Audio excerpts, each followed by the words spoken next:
മലയാളത്തിൽ നിരവധി പട്ടാള സിനിമകൾ എടുത്തിട്ടുള്ള ഒരാളാണ് മേജർ രവി എന്ന് പറയുന്നത്. എല്ലാ സിനിമകളിലും ഏതാണ്ട് ഒരേപോലെയുള്ള പാറ്റേണും ഒരേപോലെയുള്ള കഥകളും ഒക്കെ തന്നെയാണ്. അപ്പോൾ ആ സിനിമകളൊക്കെ തന്നെ നമ്മൾ ശ്രദ്ധിച്ചു നോക്കിയാൽ അറിയാം. ഇപ്പോൾ രാജീവ് ഗാന്ധിയുടെ അസാസിനേഷനുമായി ബന്ധപ്പെട്ട് അവരെ പിടികൂടാൻ ഏൽപ്പിച്ചിരുന്ന സംഘത്തിലെ ആളാണ് ഞാൻ. പക്ഷെ അത് പിടികൂടാതിരുന്നത് ചില ഈഗോ ക്ലാഷുകൾ കൊണ്ടിട്ടാണ്, അല്ലെങ്കിൽ ജീവനോടെ തന്നെ പിടികൂടാമായിരുന്നു എന്നൊക്കെ സിനിമയിലൂടെ തന്നെ ചില പൊങ്ങി വർത്തമാനങ്ങൾ സാധാരണയായി പറയുന്ന ഒരാളാണ് നമ്മുടെ മേജർ രവി എന്ന് പറയുന്ന, യഥാർത്ഥത്തിൽ മൈനർ രവി എന്ന് വിളിക്കേണ്ട അയാൾ എന്നുള്ള കാര്യത്തിൽ നിങ്ങൾക്കാർക്കും തന്നെ തർക്കം ഉണ്ടാവില്ല. കാരണം അദ്ദേഹം പല അഭിപ്രായങ്ങളും പറയുന്നത് കേട്ടാൽ അദ്ദേഹത്തിന് ഒരു പക്വത എത്തിയിട്ടില്ല എന്നുള്ളത് നമ്മൾ വിചാരിക്കും. തരാതരം പോലെ അദ്ദേഹം മാറ്റി പറയും എന്നുള്ളത് വസ്തുതയാണ്. അതുപോലെ ഇദ്ദേഹം പല വിഷയങ്ങളൊക്കെ ഉണ്ടാക്കിയിട്ടുണ്ട്. ഇപ്പോൾ നമ്മുടെ സന്തോഷ് ജോർജ് കുളങ്ങര ഇദ്ദേഹത്തെ ഇൻ്റർവ്യൂ ചെയ്യാൻ വേണ്ടി എത്തുമ്പോൾ കുറച്ച് വൈകി എത്തി എന്ന് പറയുകയും അതിനുവേണ്ടി ഇദ്ദേഹം സന്തോഷ് ജോർജ് കുളങ്ങരയുമായിട്ട് വഴക്കിടുകയും പിന്നെ ഏറ്റവും ഒടുവിൽ അന്ന് ഞങ്ങൾ ഇൻ്റർവ്യൂ എടുക്കുന്നില്ല എന്ന് പറഞ്ഞ് പോകാമെന്ന് പറഞ്ഞപ്പോൾ ഇല്ല, ഇൻ്റർവ്യൂ എടുത്തിട്ട് പോയാൽ മതി എന്ന് പറഞ്ഞ് ഡോറടക്കുകയും അങ്ങനെ ഒരു മസിൽ പവർ കാണിക്കുകയൊക്കെ ചെയ്തിട്ടുണ്ട്. പക്ഷെ അത് ഉണ്ണി മുകുന്ദൻ്റെ അടുത്ത് മാത്രം എന്തോ ചെറിയൊരു പ്രശ്നം പുള്ളിക്ക് പറ്റി എന്നുള്ളത് നമുക്കെല്ലാം അറിയാവുന്നൊരു കാര്യമാണ്. ഉണ്ണി മുകുന്ദനുമായിട്ട് ഇതുപോലെ തന്നെ ഒരു പ്രശ്നമുണ്ടായിരുന്നു എന്നുള്ളത് നമുക്കറിയാം. എന്ന് പറഞ്ഞാൽ കുറച്ചുകൂടി വൈകാരികമായിട്ട് ഓവറായിട്ടൊക്കെ കാര്യങ്ങളെ കാണുന്ന ഒരാളാണ് മിസ്റ്റർ മൈനർ രവി, അഥവാ മൈനർ രവിയുടെ മേജർ തള്ളുകൾ എന്നുള്ളത് നമുക്കെല്ലാവർക്കും അറിയാം. ഇദ്ദേഹം പലപ്പോഴും പല മണ്ടത്തരങ്ങളൊക്കെ തന്നെ ഇതിനു മുമ്പ് പറഞ്ഞിട്ടുണ്ട്. എന്ന് പറഞ്ഞിട്ടുണ്ടെങ്കിൽ അദ്ദേഹം ആദ്യമേ തന്നെ എമ്പുരാൻ കണ്ടു കഴിഞ്ഞിറങ്ങുമ്പോൾ ഗംഭീര സിനിമയാണെന്നും പിന്നെ കുറച്ച് കഴിയുമ്പോൾ അതൊരു രാജ്യവിരുദ്ധ സിനിമയാണെന്നും ഇങ്ങനെ എടുക്കരുത് എന്നൊക്കെ പറഞ്ഞുകൊണ്ട് മോഹൻലാലിനെ പറ്റിച്ചതാണ് എന്നൊക്കെ പറഞ്ഞുകൊണ്ട്, അതായത് പൃഥ്വിരാജ് പറ്റിച്ചതാണ് എന്നൊക്കെ പറഞ്ഞുകൊണ്ട് അദ്ദേഹം രംഗത്ത് വരുന്നതൊക്കെ നമ്മൾ കണ്ടു. അപ്പോൾ ഇദ്ദേഹത്തെ ഒരു സുപ്രഭാതത്തിൽ നമ്മൾ പിന്നെ കാണുന്നത് BJP എന്ന് പറഞ്ഞ സംഘടന ആയതുകൊണ്ട്, രാഷ്ട്രീയ പാർട്ടി ആയതുകൊണ്ട് അവിടെ മിസ്ഡ് കോൾ അടിച്ചാൽ മതി മെമ്പർഷിപ്പ് എടുക്കാൻ. അപ്പോൾ ഇദ്ദേഹം പണ്ടെപ്പോഴോ ഒരു മിസ്ഡ് കോൾ അടിച്ചിട്ടിരുന്നു. ആ മിസ്ഡ് കോൾ അടിച്ചിട്ടതിൻ്റെ അടിസ്ഥാനത്തിൽ ഇദ്ദേഹത്തെ ഉടനെ തന്നെ വൈസ് പ്രസിഡൻ്റായി നിയമിക്കുകയാണ് ചെയ്തിട്ടുള്ളത്. അപ്പോൾ അത് കൂടാതെ അദ്ദേഹം ഏറ്റവും ഒടുവിൽ ഈ പറയുന്ന ഈ കഴിഞ്ഞ ഇലക്ഷനിലും അദ്ദേഹം മത്സരിച്ചിരുന്നു. ഒറ്റപ്പാലത്ത് NDAയുടെ സ്ഥാനാർത്ഥിയായിട്ട് മത്സരിച്ചിരുന്നു. പിന്നെ ജനങ്ങൾക്കൊക്കെ ബുദ്ധിയും ബോധവും ഉള്ളതുകൊണ്ടിട്ട് അവർ ജയിപ്പിച്ചില്ല എന്നുള്ളത് നമുക്കെല്ലാം അറിയാവുന്നൊരു കാര്യമാണ്. അപ്പോൾ അങ്ങനെയുള്ള ഒരാൾ ഈ കഴിഞ്ഞ ദിവസം അദ്ദേഹത്തിൻ്റെ വലിയൊരു വൈറൽ തള്ളുമായിട്ട് വന്നിട്ടുണ്ട്. അത് സോഷ്യൽ മീഡിയയിൽ വലിയ തോതിൽ കറങ്ങിക്കൊണ്ടിരിക്കുകയാണ്. ഞാൻ അതിൻ്റെ സൗണ്ട് ബൈറ്റിൻ്റെ ഏതാനും ചെറിയൊരു ഭാഗം ഞാൻ നിങ്ങളെ കേൾപ്പിക്കാം. ഈ കഴിഞ്ഞ ദിവസം സലീം കുമാർ വന്നപ്പോൾ നമ്മുടെ VD സതീശൻ അവിടെ എത്തിയിരുന്നു. അപ്പോൾ VD സതീശൻ അവിടെ എത്തിയതുമായി ബന്ധപ്പെട്ട് വലിയ രീതിയിലുള്ള ഒരു സോഷ്യൽ മീഡിയ ക്യാമ്പയിൻ അദ്ദേഹത്തിന് അനുകൂലമായിട്ടുണ്ട്. യഥാർത്ഥത്തിൽ സോഷ്യൽ മീഡിയ ക്യാമ്പയിൻ അല്ല, അദ്ദേഹത്തിൻ്റെ തന്നെ ചാനലുകളായിട്ടുള്ള, ശരിക്കും പറഞ്ഞാൽ മീഡിയ ആയിട്ടുള്ള ഒന്ന് ഏഷ്യാനെറ്റും അതുപോലെ തന്നെ മീഡിയ വണ്ണുമൊക്കെ അദ്ദേഹത്തിന് അർഹിക്കാവുന്നതിനും അപ്പുറത്തേക്കുള്ള ഒരു വലിയ ഇമേജ് ബിൽഡിംഗ് നടത്തിക്കൊണ്ടിരിക്കുകയാണ് എന്നുള്ളത് നമുക്കറിയാം. അതിനുവേണ്ടി അവരവരുടെ നിലപാടൊക്കെ എടുത്ത് ഭരണത്ത് വെക്കുകയും PM ശ്രീ എന്ന് പറയുന്നത് ജസ്റ്റ് ബിൽഡിംഗ് പണിയുന്ന പണി മാത്രമാണ് എന്നൊക്കെ പറയുന്നതൊക്കെ നമ്മൾ കേട്ടുകൊണ്ടിരിക്കുകയാണ്.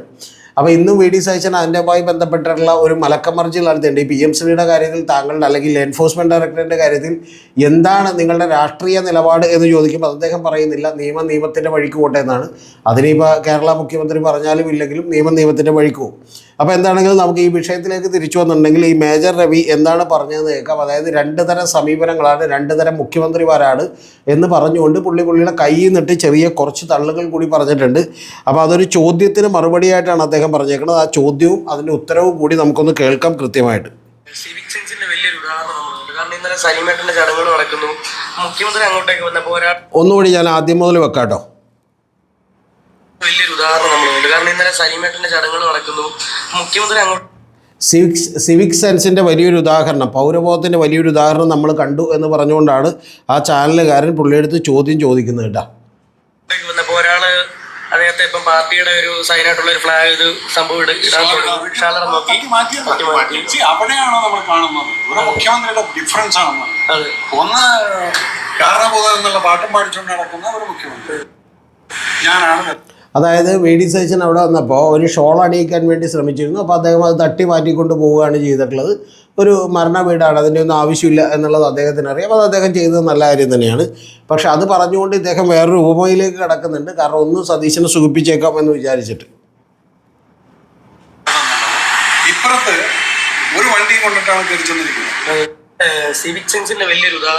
ഇപ്പുറത്ത് ഒരു വണ്ടി കൊണ്ടാണ് കയറി ചെന്നത് എന്നുള്ളതാണ് ഇദ്ദേഹം പറയുന്നത്. ഇതിന് ശേഷം ഇദ്ദേഹം പറയുന്ന മറ്റൊരു ഡയലോഗ് കൂടിയുണ്ട്. അതെന്ന് പറയുന്നത്, നേരത്തെ പിണറായി വിജയൻ ഇന്നസെൻറ്റിൻ്റെ പരിപാടിയിൽ ചെന്നിട്ടുള്ള ഒരു കാര്യത്തെക്കുറിച്ച് ഇദ്ദേഹം പറയുന്നുണ്ട്. അത് പറയുന്നതിൻ്റെ ഡയലോഗ് എന്താണെന്ന് വെച്ചിട്ടുണ്ടെങ്കിൽ, ഇന്നസെൻ്റ് പരിപാടിക്ക് പിണറായി വിജയൻ വന്നപ്പോൾ യഥാർത്ഥത്തിൽ അവിടെ 55 വണ്ടിയുമായിട്ടാണ് 56 വണ്ടിയും 560 പോലീസുകാരുമായിട്ടാണ് കയറി ചെന്നതെന്നും കൂടാതെ 10 ഫയർഫോഴ്സ് എഞ്ചിനുകളും ഉണ്ടായിരുന്നു എന്നൊക്കെയാണ് പുള്ളി പറയുന്നത്. ശരിക്കും പറഞ്ഞാൽ എനിക്ക് ഈ 56 വണ്ടിയും 560 പോലീസും ഒക്കെ ഓക്കെ, പക്ഷെ 10 ഫയർഫോഴ്സ് എഞ്ചിൻ എന്താണെന്ന് പറയുന്നില്ല. യഥാർത്ഥത്തിൽ കേരളത്തിൽ പിണറായി വിജയൻ അധികാരം ഏറ്റെടുത്തപ്പോൾ എനിക്ക് പോലും തെറ്റുപറ്റിയുണ്ട്. ഇപ്പോൾ ഞാൻ അദ്ദേഹത്തിൻ്റെ ഞാൻ വൈക്കത്തേക്ക് യാത്ര ചെയ്യുമ്പോൾ, കോട്ടയത്തേക്ക് യാത്ര ചെയ്യുമ്പോൾ വൈക്കത്ത് അദ്ദേഹത്തിൻ്റെ വണ്ടികൾ ഓപ്പോസിറ്റ് വരുന്നതാണ് ഞാനൊന്ന് എണ്ണി നോക്കിയിട്ടുണ്ട്. പക്ഷേ അന്നത് 45 വണ്ടികളുണ്ടായിരുന്നു. പക്ഷേ അത് പാർട്ടിയുടെ വണ്ടികൾ ഉൾപ്പെടെയായിട്ടുള്ള വണ്ടികളാണ്. പക്ഷേ എനിക്ക് പോലും ആദ്യം അത് 45 വണ്ടികളാണെന്ന് തോന്നുകയും ഞാനൊരു വീഡിയോയിൽ അങ്ങനെ പറയുകയും ചെയ്തിട്ടുണ്ട്. യാഥാർത്ഥ്യം എന്താണെന്ന് നിങ്ങൾക്കറിയാമോ? യാഥാർത്ഥ്യം എന്ന് പറയുന്നത് 7 മുതൽ 12 വണ്ടികൾ വരെ മാത്രമേ പിണറായി വിജയൻ്റെ കൂടെ ഉണ്ടായിട്ടുള്ളൂ. അതുതന്നെ കേന്ദ്ര ഗവൺമെൻറ് ഒരു Z കാറ്റഗറി, Z+ കാറ്റഗറിയുള്ള സുരക്ഷയുള്ള ആളായതുകൊണ്ടാണ്. 2016 അധികാരത്തിലേക്ക് വന്നപ്പോൾ അദ്ദേഹം ആദ്യം തന്നെ ഇത്തരത്തിലുള്ള സുരക്ഷയൊന്നും തനിക്ക് വേണ്ടെന്ന് പറഞ്ഞതാണ്. പക്ഷേ പിന്നീട് പലപ്പോഴും ഇൻ്റലിജൻസ് ഒക്കെ കൊടുക്കുന്ന ത്രെട്ടുകളുടെയും അതുപോലെ തന്നെ പ്രശ്നങ്ങളുടെയും ഒക്കെ അടിസ്ഥാനത്തിലാണ് പോലീസിൻ്റെ നിർബന്ധത്തിന് വഴങ്ങി ആ സുരക്ഷ കൂട്ടിയത്. അതെന്നാണെങ്കിലും അവിടെ നിൽക്കട്ടെ.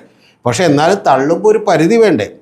ഇന്നസെൻ്റ് അവിടെ 56 വണ്ടി, യഥാർത്ഥത്തിൽ ആ പിണറായി വിജയൻ വരുന്നതിൻ്റെ ദൃശ്യങ്ങളൊക്കെ തന്നെ അവൈലബിൾ ആണ്. അദ്ദേഹം ഒരു വണ്ടിക്ക് ഒറ്റയ്ക്ക് വന്ന് അവിടെ വന്ന് ഇറങ്ങുകയാണ് ചെയ്യുന്നത്. അതുപോലെ 560 പോലീസുകാരൊന്നുമില്ല, അദ്ദേഹത്തിൻ്റെ ഒപ്പം വളരെ കുറച്ച് പോലീസുകാർ മാത്രമേ ഉള്ളൂ. എന്ന് പറഞ്ഞാൽ ഏതാണ്ട് പോലീസുകാർ ശരിക്കും പറഞ്ഞാൽ ഇദ്ദേഹം ഇന്നസെൻ്റ് വീട്ടിൽ വന്നിറങ്ങുമ്പോൾ ഉണ്ടായില്ല.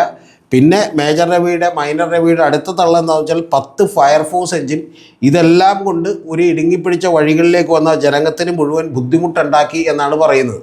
എന്ന് പറഞ്ഞാൽ ഒന്ന് ആലോചിച്ച് നോക്കണം, ഈ ഒറ്റപ്പാലത്ത് നിന്ന് മത്സരിച്ച BJP-കാരനായിട്ടുള്ള ഒരാൾ പോലും നമ്മുടെ മുഖ്യമന്ത്രി VD സതീശൻ എന്ന് പറയുന്ന കോൺഗ്രസ്സുകാരൻ മുഖ്യമന്ത്രിക്ക് വേണ്ടിയിട്ടുള്ള ഇമേജ് ബിൽഡിങ്ങിന് ശ്രമിക്കുന്നുവെങ്കിൽ പ്രിയപ്പെട്ട സുഹൃത്തുക്കളെ, അവിടെ ഒരു ചെറിയ പ്രശ്നമില്ലേ, ചെറിയ ധാരണകളില്ലേ എന്നുള്ളത് നിങ്ങളൊന്ന് ആലോചിച്ച് നോക്കണം.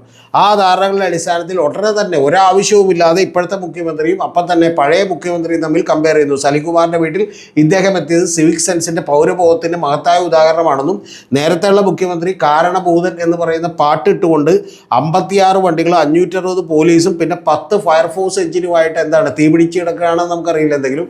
അപ്പോൾ അങ്ങനെ 10 ഫയർഫോഴ്സ് എഞ്ചിനുമായിട്ട് വന്ന് ആ ചെറിയ വഴികളിലൂടെ കയറി നാട്ടുകാർക്ക് മുഴുവൻ പ്രശ്നമുണ്ടാക്കി എന്ന് പറയുന്ന പച്ചക്കള്ളം ഇയാൾ തട്ടിവിട്ടുകൊണ്ടിരിക്കുകയാണ്. ഒന്ന് ആലോചിച്ച് നോക്കി. ഈ ഇതേ മാന്യം തന്നെയാണ് ആദ്യം എപ്പുരാൻ കണ്ടിട്ട് ഗംഭീരമായിരിക്കുന്നു, സൂപ്പർ പടം എന്ന് പറഞ്ഞു. 2 ദിവസം കഴിഞ്ഞ് BJP-യുടെ അഭിപ്രായം മാറി, അണികളുടെ അഭിപ്രായം മാറി എന്ന് പറഞ്ഞപ്പോൾ ഇയാളുടെ അഭിപ്രായം മാറി. അപ്പോൾ ഇനിയിപ്പോൾ പുള്ളി ഇതെപ്പോൾ വിഴുങ്ങും എന്നുള്ളത് മാത്രമേ നമുക്കറിയാനുള്ളൂ. അതുകൊണ്ട് ഇനിയും നമുക്ക് ഇത്തരത്തിലുള്ള മൈനർ രവിയുടെ മേജർ തള്ളുകളൊക്കെ നമ്മൾ കാത്തിരിക്കുക. മിക്കവാറും സിനിമകളിലൂടെയും ഇദ്ദേഹം തള്ളും, പുറത്തും ഇദ്ദേഹം തള്ളാറുണ്ട്. ആ തള്ളുകൾക്ക് വേണ്ടിയിട്ടാണ് നമ്മൾ യഥാർത്ഥത്തിൽ കാത്തിരിക്കുന്നത്. പക്ഷേ എങ്ങനെയാണ് അസത്യങ്ങൾ കൊണ്ടൊരു പെർസെപ്ഷൻ ബിൽഡ് ചെയ്യുന്നതിൻ്റെ പ്രധാനപ്പെട്ട ഉദാഹരണമാണിത്. ഒന്നാമത്തെ കാര്യം. രണ്ടാമത്തത്, ഞാനിത് എടുക്കേണ്ടതെന്ന് വിചാരിച്ചാണ് പക്ഷേ രണ്ടാമത്തെ എടുക്കുന്നത്, ഒരു BJP-യുടെ സ്ഥാനാർത്ഥി തന്നെ VD സതീശൻ മുഖ്യമന്ത്രിയാകുന്നത് ഉദാത്തമായ മാതൃകയാണ് എന്ന് പറയുമ്പോൾ അതിനകത്തൊരു ശരികേടില്ലേ എന്നുള്ളത് കൂടി എൻ്റെ പ്രേക്ഷകർ ശ്രദ്ധിക്കണം.